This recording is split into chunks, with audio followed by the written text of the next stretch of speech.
When we talk about critical thinking, we want to think that, oh, they're smart. Oh, they make good decisions. What we want to know when you really dive into it is, how do they make those decisions?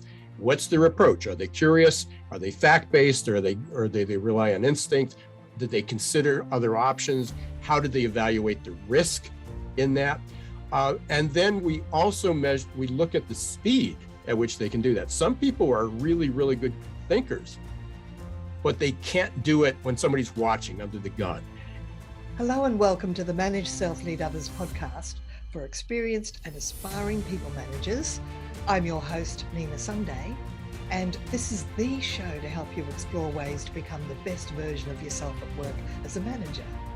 Each episode, you hear from some of the brightest business minds on the planet who share your passion to elevate and transform team culture.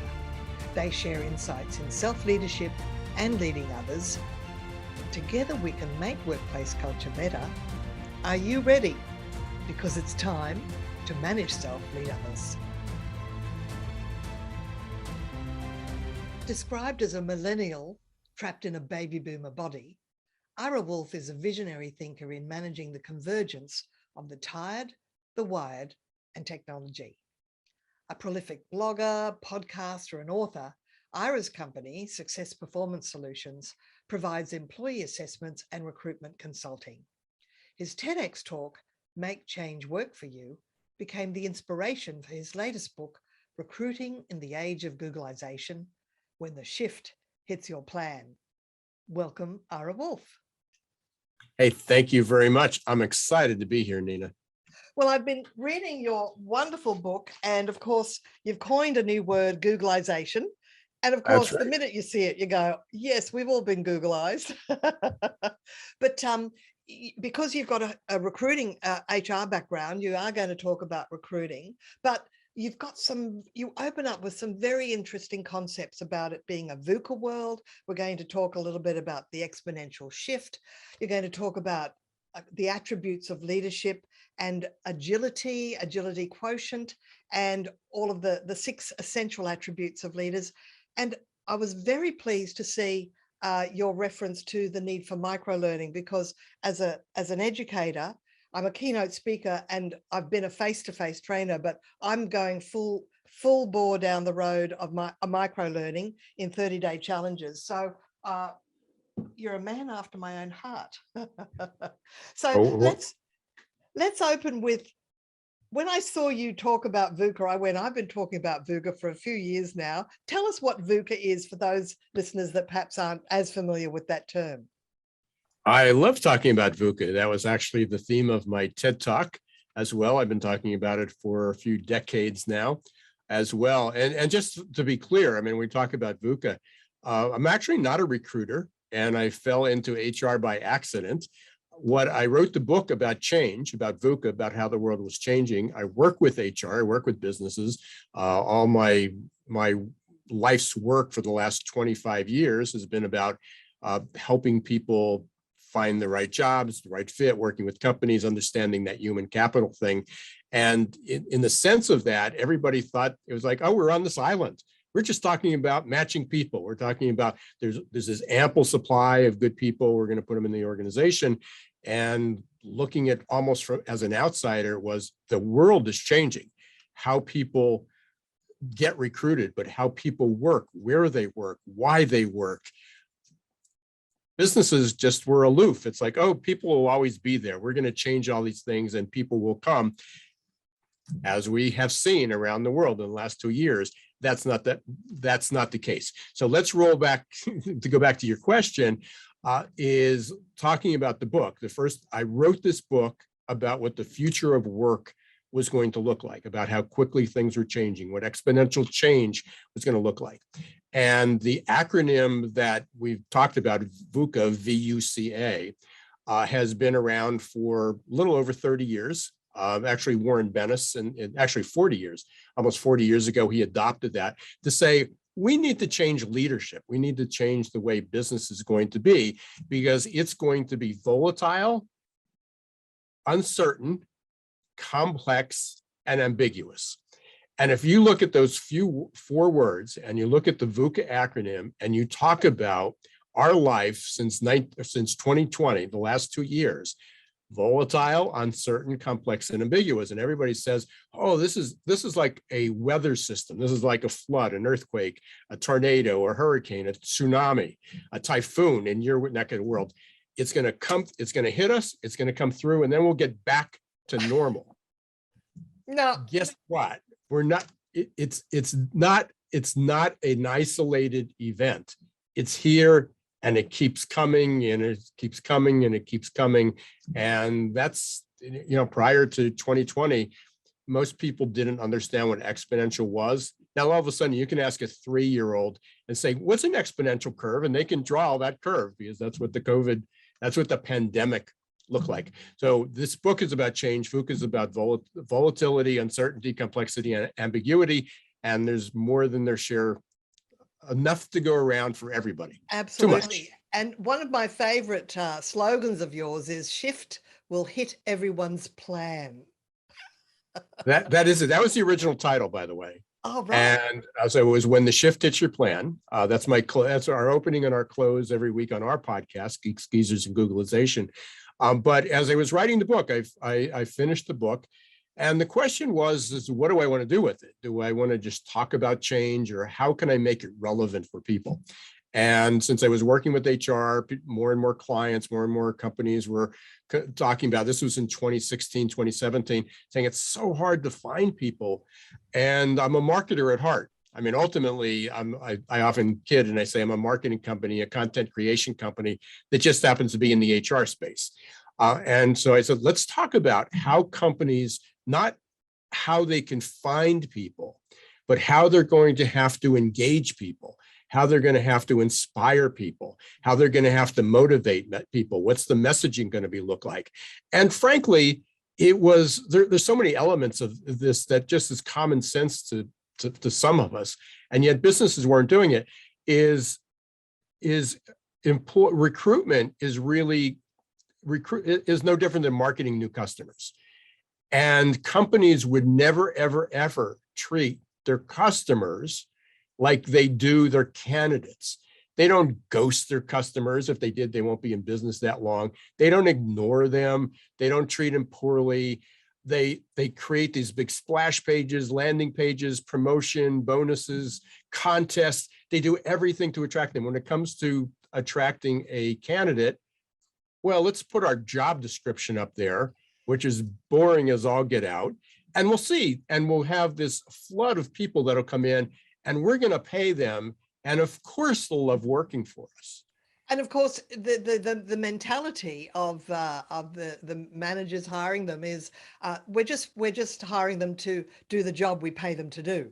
They don't realize that one of the 8 good behaviors of a manager is actually talking about career path.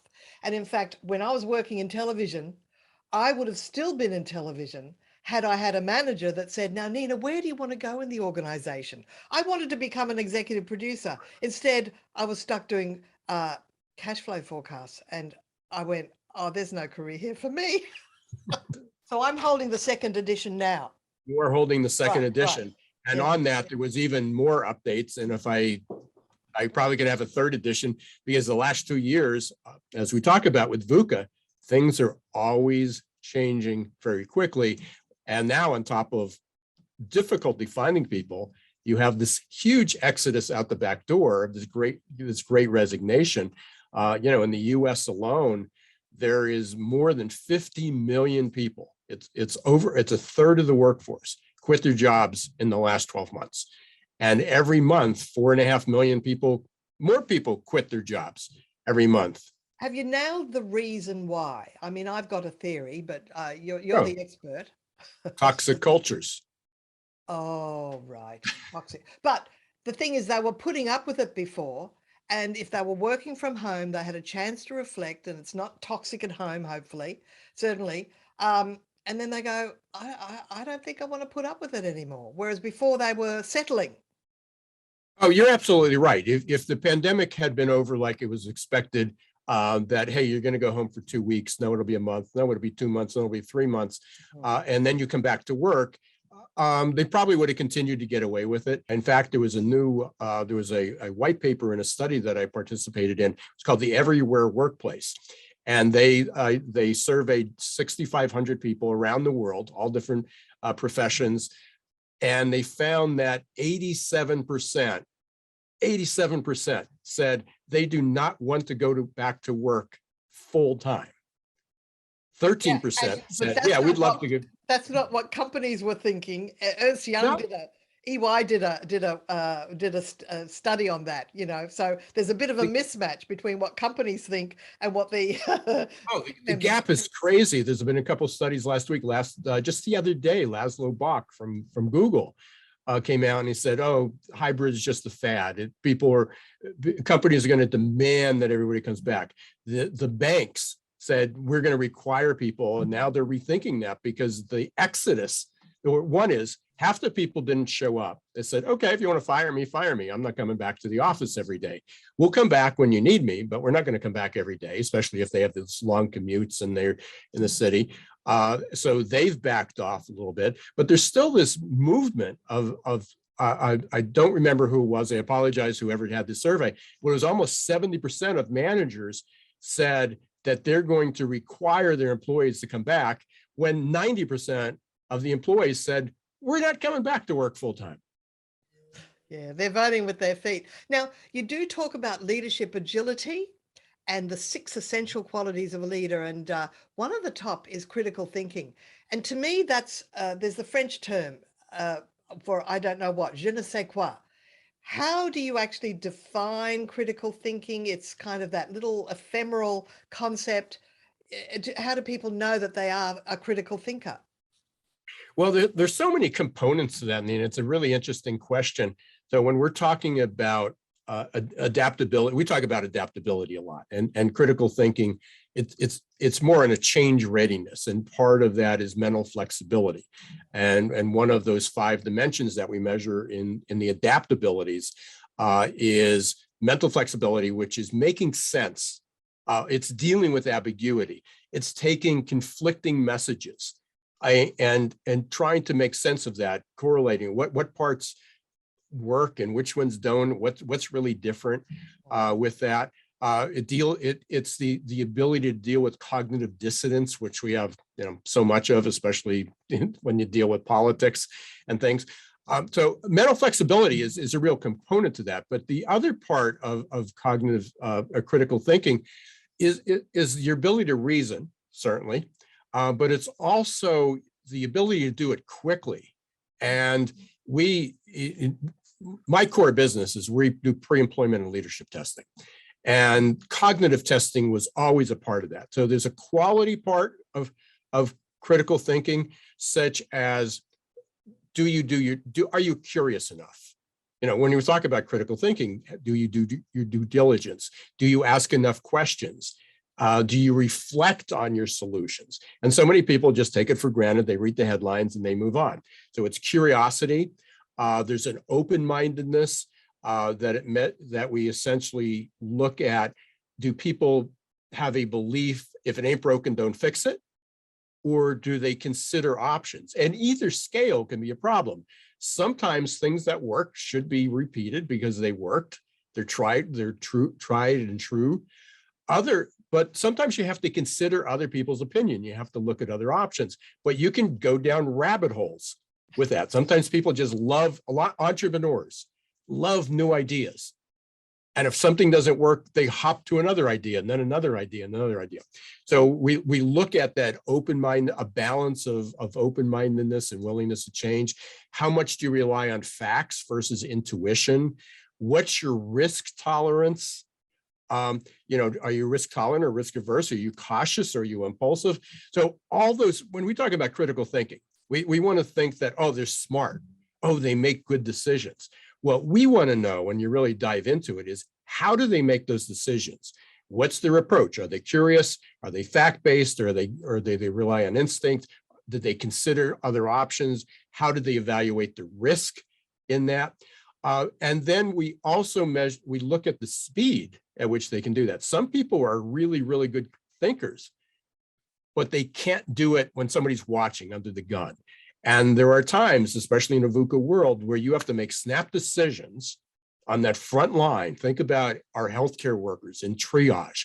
When all these things were happening, they had to make snap decisions. So it wasn't only their quality of their decision making, it was the quantity of decisions that they could make accurately in a reasonable amount of time, especially if they don't have all the information. Because sometimes people are, if they have time, they can make a good decision because they can research it. But what happens when you don't have time? And you have to do a scan, you have to do a triage of here's the information I have available, going back to our VUCA, dealing with ambiguity. Okay, we're close. I wish I had more time and I wish I had better information, but I have to make a decision.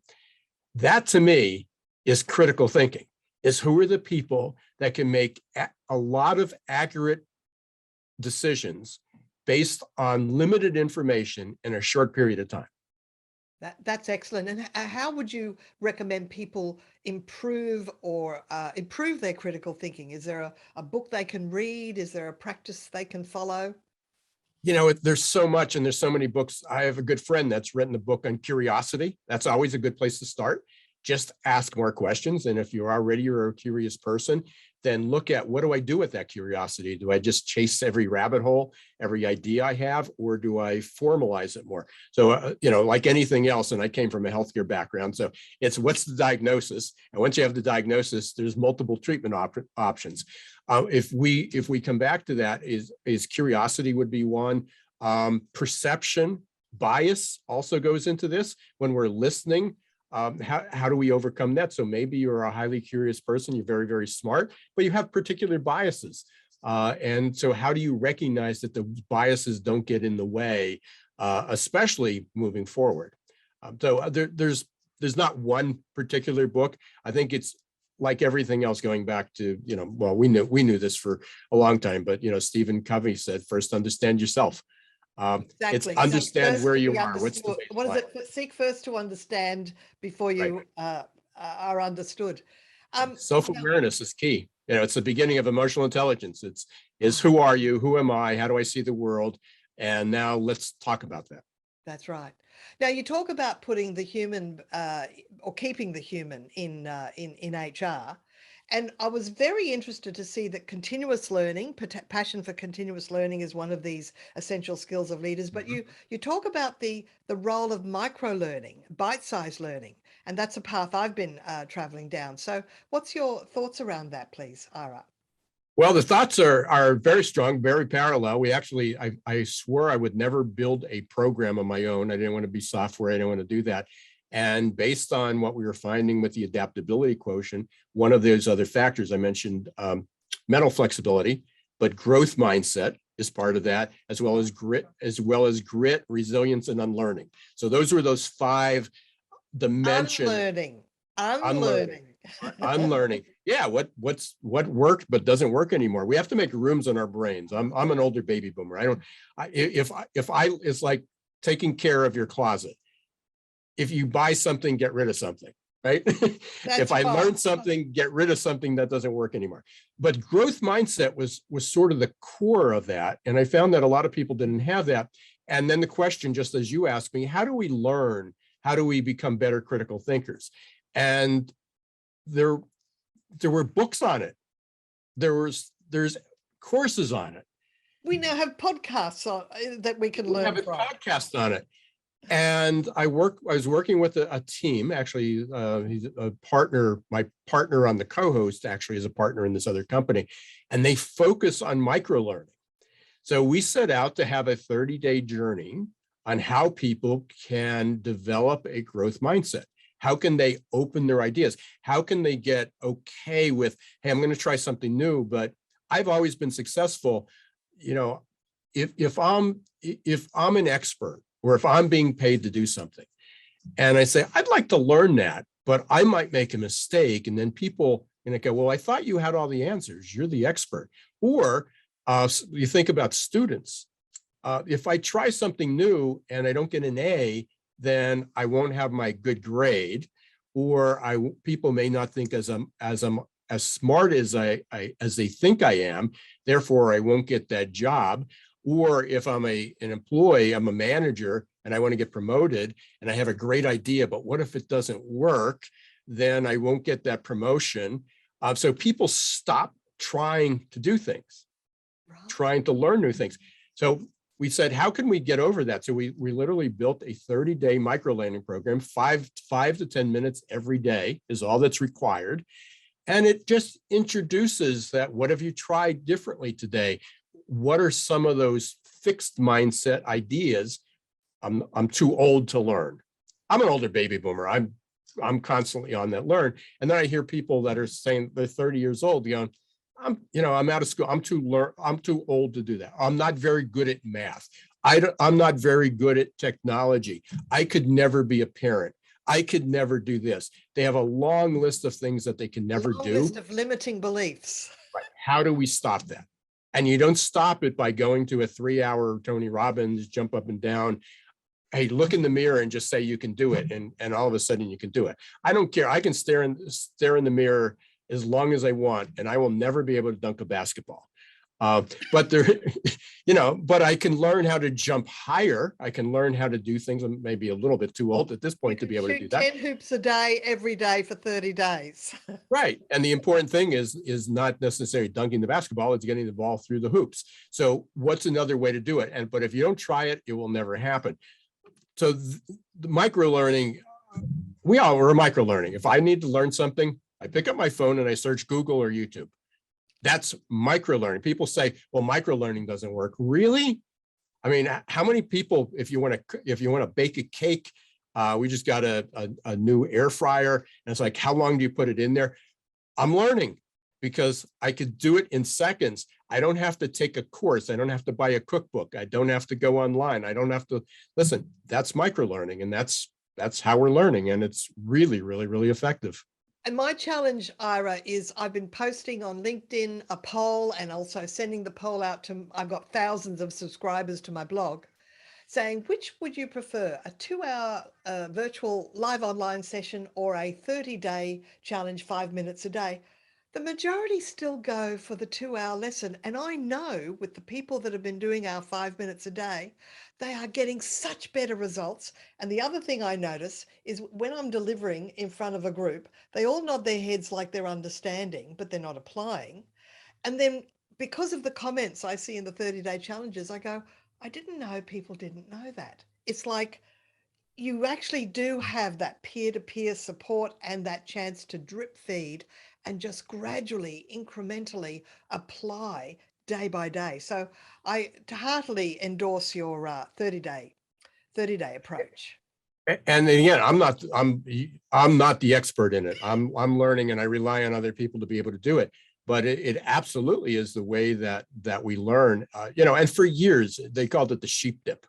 When I came into this field, and I wasn't a trainer. What a lot of people were, and they made their living, and it was the best that we had at the time. But the reality is that the statistics were just astonishing, that within 24 hours after somebody leaving a 7-hour program, that 90% of the information that they learned the day before, they forgot. The curve and then forgetting. It's been around for a long time. Mr. Ebbinghaus in 1897 proved that we lose 2/3 of everything within 48 hours. Right. So I don't know why so many people are stuck. Maybe it's just this, as I talk about it, this addiction to the past, the addiction to certainty. If we can go there, I don't have time to do that 5 hours a day, but if I could carve out, I can put in my calendar for 2 hours and get this brain dump, and then I'm fixed.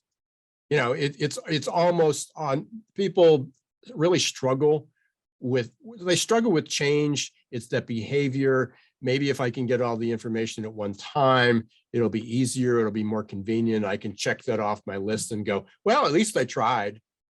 And making a commitment for 30 days obviously seems to be pretty hard for people. I don't know how else they're going to do it, but good luck if they're going to sign up and try to get this this click. Maybe someday we can do genomics. We can do a little gene tweaking. Oh yeah, that I think that anyone that engages me, I think that's secretly what they hope I can do. Well, in a moment, I'll ask you how people can contact you. But before we close, are you reading anything interesting at the moment or in the last year? What would you recommend to people? Oh my! In the last, I am an avid reader. I don't read a lot of books, but I'm constantly reading Yes. of everything. And you know, most of one of the best books I read, and I highly recommend it, is it's called The Adaptation Advantage. Right. It looks, it talks about change, but a lot of it's about neurosciences. I think this was remarkable. The one thing that I walked away, I mean, there's a lot of things I walked away with new information from, but it was actually an Australian study that was done of young people, and they compared it to older, and it talked about career change, that today's youth that is now entering the workforce will have 17 jobs and 5 careers. We're past the time of worrying about job hoppers. Now we're going to have career hoppers. These are portfolio careers where you actually Exactly. have, and here's the funny thing. I've had before I was self-employed, I pretty well followed the portfolio career path. Look, how can people work with you? I mean, do you work globally, virtually? What's your website? Well, I work globally through virtually. Yeah. Again, it's pretty difficult. It's somewhat challenging to do a lot of traveling these days.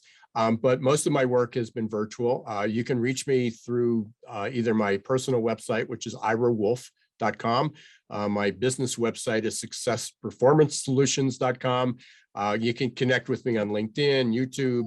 I'm very active on LinkedIn. So if you ever want to reach out, see what I'm doing on a daily basis, multiple times a day, I'm posting something. Sometimes it's an article, one of those many articles I just read. Just right before we went on, right before we recorded, I actually just posted our newsletter, which is called Never Normal News. So you can just go to nevernormalnews.com and it's posted on LinkedIn. So if you Google my name appropriately, if you Google my name, I will show up. Well, I can't wait to follow your feed, especially on LinkedIn. And it's been a joy talking with you today, Ira. You're a very wise person, very exciting to hear your thoughts. So thank you for your time today. Thanks so much for allowing me to share. This episode, we've been speaking with Ira Wolfe on the Manage Self, Lead Others podcast for experienced and aspiring people managers. I'm your host, Nina Sunday. Thank you for listening. Until next time, bye for now.